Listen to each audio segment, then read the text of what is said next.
तो दोस्तों आज हम फिर से आपके लिए लेकर आए हैं देश दुनिया की सभी ताजा बड़ी खबरें। फटाफट एक एक कर विस्तार से आज आपको बताएंगे, तो वीडियो को अंत तक जरूर देखें। दोस्तों वीडियो बनाने में हमें काफी मेहनत लगी है, तो वीडियो को दिल से लाइक कर दें। जी दोस्तों, पहली खबर में आपको बता दें कि खुले में नमाज के विरोध के बाद अब खुले में मांस बेचने के विरोध में उतरे हिंदूवादी संगठन। गुजरात के बड़ोदरा में मुसलमानों को दी धमकी, कहा अगर खुले में किसी भी मुसलमान ने बेचा मांस तो करेंगे उस पर कार्रवाई। वहीं आपको बताएंगे दोस्तों की देश की आजादी को गुलामी बताना मोदी भक्त कंगना रनावत को पड़ा भारी। जयपुर जोधपुर में केस हुआ दर्ज, जल्द जाएंगी जेल। वहीं आपको बताएंगे दोस्तों कि पश्चिम बंगाल में मोदी सरकार को लग सकता है बड़ा झटका। बीएसएफ का अधिकार क्षेत्र बढ़ाने के खिलाफ टीएमसी लाएगी विधानसभा में प्रस्ताव। वहीं आपको बताएंगे दोस्तों कि दिल्ली में नागरिकता संशोधन कानून को लेकर हुए दंगों में अदालत ने हत्या के आरोप में 4 मुसलमानों को भेजा जेल।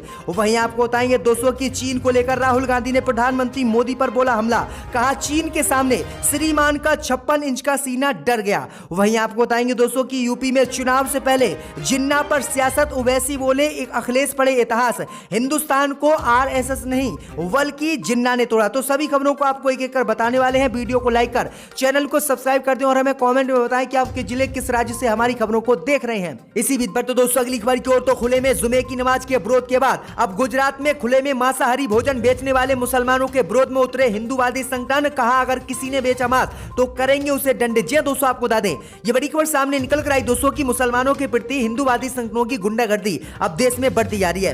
दरअसल आपको बता दें कि बीते दिनों हरियाणा में खुले में जुमे की नमाज का हिंदूवादी संगठनों ने विरोध किया और मुसलमानों को खुले में जुमे की नमाज नहीं पढ़ने दी। इस बीच खबर सामने निकल कर आई दोस्तों की नमाज के बाद अब खुले में मांसाहारी भोजन बेचने के विरोध में भी हिंदूवादी संगठन उतर आए हैं। दरअसल आपको बता दें कि गुजरात के बड़ोदरा शहर में खुले तौर पर मांसाहारी भोजन बेचने वाले मुसलमानों को आरएसएस और हिंदूवादी संगठनों ने दंडित किए जाने का ऐलान किया है। उन्होंने कहा है कि गुजरात के बड़ोदरा में किसी भी मुसलमान को खुले में मांसाहारी भोजन नहीं बेचने दिया जाएगा। अगर ऐसा करता हुआ कोई पाया गया तो उसके खिलाफ कार्रवाई की जाएगी और उसे दंडित किया जाएगा। खुले तौर पर हिंदूवादी संगठनों ने यह धमकी गुजरात के बड़ोदरा में मुसलमानों को दी है। तो किस तरह से गुंडागर्दी आरएसएस और हिंदूवादी संगठनों की बढ़ती जा रही है। भारत एक आजाद देश है, लेकिन आजाद देश में किस तरह से प्रतिबंध ये लोग लगा रहे हैं। आपकी क्या राय इस खबर पे हमें कमेंट में जरूर बताएं। इसी बीच पर तो दोस्तों अगली खबर की ओर, तो मोदी भक्त कंगना रनावत को देश की आजादी को गुलामी बताना पड़ा महंगा। जयपुर जोधपुर में केस दर्ज। दोस्तों आपको बता दें ये बड़ी खबर सामने निकल कर आई दोस्तों की देश की आजादी को लेकर विवादित बयान देना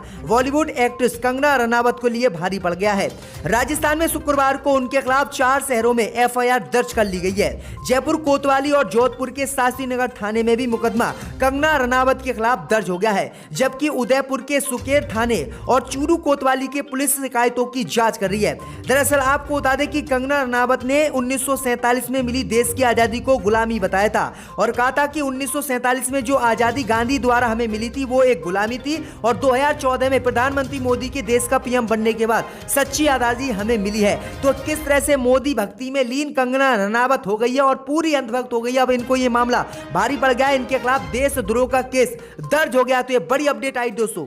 इसी बीच पर तो दोस्तों अगली खबर की ओर, तो पश्चिम बंगाल से भाजपा को लगा बड़ा झटका। बीएसएफ का अधिकार क्षेत्र बढ़ाने के फैसले के खिलाफ ममता बनर्जी लाएंगी विधानसभा में प्रस्ताव। जी दोस्तों, आपको बता दें कि पश्चिम बंगाल में बीएसएफ का अधिकार क्षेत्र बढ़ाने के फैसले के खिलाफ ममता बनर्जी अब विधानसभा में एक प्रस्ताव मोदी सरकार के खिलाफ लाने वाली हैं, जिसके बाद भाजपा को झटका लग सकता है। दरअसल आपको बता दें कि केंद्र की मोदी सरकार ने बीते दिनों बीएसएफ एक्ट में संशोधन करके पंजाब, पश्चिम बंगाल और असम में बॉर्डर सिक्योरिटी फोर्स के अधिकारी क्षेत्र को बढ़ाने का फैसला किया, लेकिन पंजाब और पश्चिम बंगाल में मोदी सरकार के इस फैसले का विरोध हो रहा है। जहां एक तरफ पंजाब सरकार इस फैसले के विरोध में है, तो वहीं बंगाल सरकार भी केंद्र के इस फैसले के खिलाफ विधानसभा में एक प्रस्ताव लाने की तैयारी में है। जानकारी के मुताबिक पश्चिम बंगाल सरकार 17 नवंबर को विधानसभा में इसके खिलाफ प्रस्ताव लेकर आएगी। पश्चिम बंगाल की मुख्यमंत्री ममता बनर्जी ने केंद्र सरकार को इस बारे में एक खत भी लिखा है, जिसमें इस फैसले को वापस लेने की ममता बनर्जी ने मोदी से मांग की है। तो ये बड़ी अपडेट आई दोस्तों की मोदी सरकार को पश्चिम बंगाल से बड़ा झटका लग सकता है। इसी बीच पर तो दोस्तों अगली खबर की ओर, तो चीन को लेकर राहुल गांधी ने प्रधानमंत्री मोदी पर बोला बड़ा हमला, कहा चीन के सामने श्रीमान का 56 इंच डर गया। जी दोस्तों, आपको बता दें ये बड़ी खबर सामने निकल कर आई दोस्तों की चीन द्वारा अरुणाचल से सटी एलएसी के नजदीक गांव बसाने की खबरें सामने आने के बाद कांग्रेस समेत विपक्षी दलों ने मोदी सरकार पर तीखा हमला बोला है। राहुल गांधी ने आरोप लगाया है कि चीन को लेकर सरकार के पास कोई रणनीति नहीं है और वह झूठ पर झूठ बोल रही है। राहुल गांधी ने आगे मोदी सरकार पर निशाना साधते हुए कहा कि राष्ट्रीय सुरक्षा से खिलवाड़ किया जा रहा है। उन्होंने खबर का भी हवाला दिया दिया है जिसमें कहा गया है कि चीन के साथ सीमा मुद्दे पर विदेश मंत्रालय और प्रमुख रक्षा अध्यक्ष के अलग अलग रुख हैं। कांग्रेस नेता ने कहा है कि मोदी जो 56 इंच का सीना देश की जनता को बताते थे, चीन के सामने मोदी का 56 इंच का सीना डर गया और मोदी चीन पर बोलने के लिए भी अब तैयार नहीं है। तो ये बड़ा हमला राहुल गांधी ने मोदी सरकार पर आज बोला है।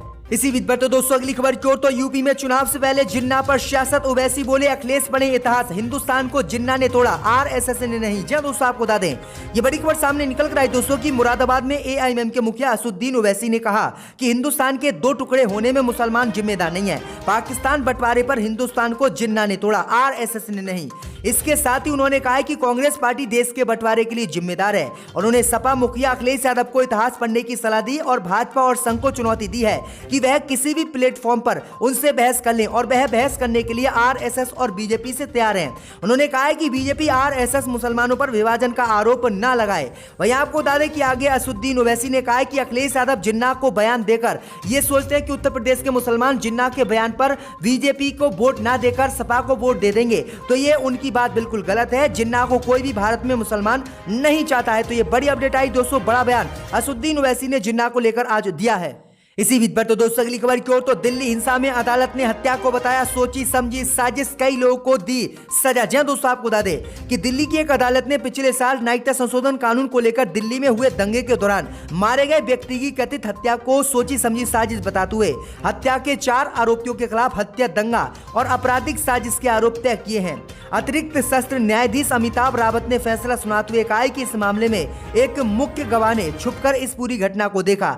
आरोपियों में अनवर हुसैन, कासिम, शाहरुख और खालिद अंसारी शामिल हैं, जिन पर 25 फरवरी 2020 को अंबेडकर कॉलेज के पास दीपक नाम के एक व्यक्ति की कथित तौर पर बेरहमी से पिटाई कर हत्या करने का आरोप है। पोस्टमार्टम रिपोर्ट के अनुसार खून बहने से उसकी मौत हुई थी और इसी मामले में जो है कोर्ट ने यह फैसला सुनाया है। जबकि कोर्ट ने अभी तक इतने मुसलमानों की उसमें मौतें हुई थी, बेरहमी से हत्या भी हुई थी और वीडियो भी सामने आए थे, पुलिस भी लोगों को मार रही थी, लेकिन उन पर अभी तक कोई भी आरोप तय कोर्ट ने नहीं किया है। तो किस तरह से कोर्ट भी अब दिल्ली हिंसा को लेकर नाइंसाफी मुसलमानों के साथ कर रहा है और एक तरफा कार्रवाई की जा रही है। इसी बीच पर तो दोस्तों अगली खबर की ओर तो मुख्यमंत्री चन्नी का आदेश, पंजाब में पंजाबी नहीं पढ़ाई तो स्कूल पर लगेगा 2 लाख का जुर्माना। जी दोस्तों आपको बता दें कि पंजाब के मुख्यमंत्री चरणजीत सिंह चन्नी ने आदेश दिया है कि राज्य के सभी स्कूलों में अब पहली कक्षा से लेकर 10वीं कक्षा तक पंजाबी विषय को जरूर कर दिया गया है। मुख्यमंत्री ने यह भी बताया है कि अगर कोई स्कूल इस आदेश का उल्लंघन करेगा और पंजाबी विषय नहीं पढ़ाएगा तो उसके ऊपर 2 लाख रुपए का जुर्माना भी लगाया जाएगा। मुख्यमंत्री ने यह भी आदेश दिया है कि राज्य में किसी जगह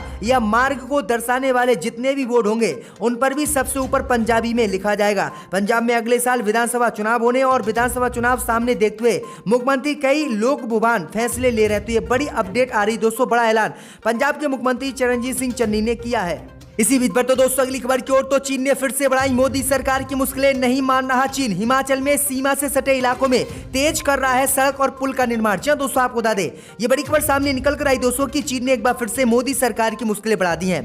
दरअसल आपको बता दें कि पूर्वी लद्दाख और अरुणाचल प्रदेश के बाद चीन अब हिमाचल प्रदेश में वास्तविक नियंत्रण रेखा एलएसी से सटे इलाकों में लगातार अपनी सैन्य उपस्थिति बढ़ा रहा है। हिमाचल में एलएसी से लगे किन्नौर और लाहौल स्पीति जिलों में पिछले 1 साल से सड़क निर्माण, पुल और हेलीपैड के निर्माण में तेजी लाने के साथ सैन्य चौकियां भी बनाई जा रही हैं। हिमाचल प्रदेश के राज्यपाल राजेंद्र अर्लेकर को सौंपी गई अपनी रिपोर्ट में राज्य पुलिस ने 2 रिमोट जिलों में एलएसी पर 9 दर्रों के साथ सैन्य टुकड़ी और बुनियादी ढांचे के तेजी से निर्माण का हवाला दिया है, जिसके बाद मोदी सरकार की मुश्किलें बढ़ गई हैं। लगातार चीन लद्दाख और अरुणाचल प्रदेश के बाद अब हिमाचल प्रदेश में भी घुसपैठ करने की तैयारी में जुट गया है। इसी बीच पर तो दोस्तों अगली खबर की ओर तो मणिपुर में बीजेपी को लग सकता है बड़ा झटका, 12 बीजेपी के विधायक अयोग्य हो सकते हैं घोषित। जी दोस्तों आपको बता दें कि मणिपुर में बीजेपी को बड़ा झटका लग सकता है और 12 बीजेपी के विधायक अयोग्य घोषित हो सकते हैं। दरअसल आपको बता दें कि मणिपुर में लाभ के पद के मामले में भाजपा के 12 विधायकों पर अयोग्यता की तलवार लटकी हुई है।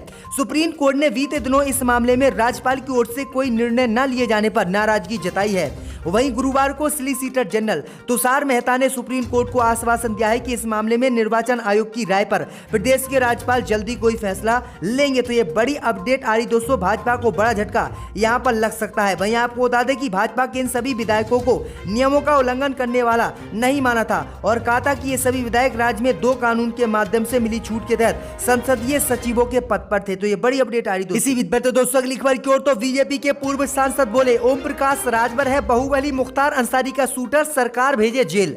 जी दोस्तों, आपको बता दें कि बीजेपी के पूर्व सांसद हरि नारायण राजभर ने सुबह सपा के प्रमुख ओम प्रकाश राजभर पर तीखी टिप्पणी की है। उन्होंने कहा है कि ओम प्रकाश राजभर बाहुबली विधायक मुख्तार अंसारी का शूटर है और ये कोई राजभर नहीं है, ये दूसरी जाति का है, इसलिए ये हमेशा राजभरों पर टिप्पणी करता रहता है। और जिस तरह से ये मुख्तार अंसारी जी कहता है, इससे साबित होता है कि राजभर मुख्तार अंसारी का शूटर है। हम सरकार से मांग करते हैं कि जिस तरह से मुख्तार पर कार्रवाई की जा रही है, उसी तरीके से ओम प्रकाश राजभर पर भी कार्रवाई की जाए और उनको भी घर गिराया जाए और उन्हें जेल भेजा जाए। तो ये बड़ी अपडेट आई दोस्तों 2006 में कि एक एमपी ने यहाँ